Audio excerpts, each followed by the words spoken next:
నేటి దైవవాక్కు. ధైర్యము కలిగి ఉండుము, మన నిమిత్తము యెహోవా తన దృష్టికి ఏది మంచిదో దానిని చేయును. మొదటి దినవృత్తాంతములు 19వ అధ్యాయము 13వ వచనము. మనము ధైర్యము కలిగి ఉండాలని ప్రభువు మనతో మాట్లాడుతూ ఉన్నాడు. యెహోవా ఏది మంచిదో, ఆయన దృష్టికి ఏది మేలో అది మాత్రమే మన జీవితంలో జరిగించే దేవుడు.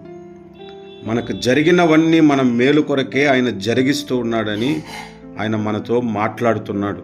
కనుక ధైర్యము కలిగి ఉందాము, భయపడొద్దు, ఏ విషయంలోని భయపడవద్దు, ధైర్యము కలిగి ఉందాము.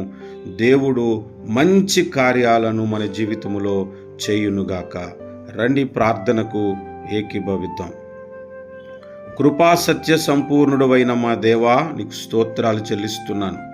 మీరు సమస్తమును సృష్టించి మీ దృష్టికి మంచిదిగా అది కనిపించేలాగా సృష్టించారు. మీకు స్తోత్రాలు. మీది ఏది మంచిదో అది మాత్రమే జరిగించే గొప్ప దేవుడవు. మా జీవితంలో జరుగుతున్నవన్నీ మా మేలు కొరకు మీరు జరిగిస్తున్నారు. అందును బట్టి స్తోత్రాలు చెల్లిస్తూ ఉన్నాను. ఈ దినమందు కూడా మా జీవితములలో ఏది మంచిదో మీ దృష్టికి అది జరిగించండి. మేము ధైర్యము కలిగి జీవించుట కొరకు మీరు ఇచ్చిన ఈ వాక్యమును బట్టి స్తుతులు అర్పిస్తూ ఉన్నాను, స్తోత్రాలు చెల్లిస్తూ ఉన్నాను. నీ పిల్లలు ఏ విషయంలో భయపడుతున్నారో భయపడక ధైర్యముగా ఉండండి.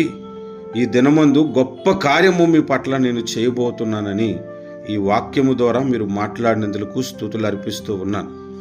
ఎంతమంది అయితే ఈ ప్రార్థనకి ఏకీభవిస్తూ ఉన్నారో వారి జీవితంలో మేలైనవి మంచైనవి ప్రభువా మీరు జరిగించమని ప్రార్థిస్తూ ఉన్నాను. కనికరించండి, నీ కృపా బాహుల్యము చేత మమ్ములను నడిపించమని నజరేయుడగు యేసుక్రీస్తు నామమున ప్రార్థిస్తున్నాము పరమ తండ్రి.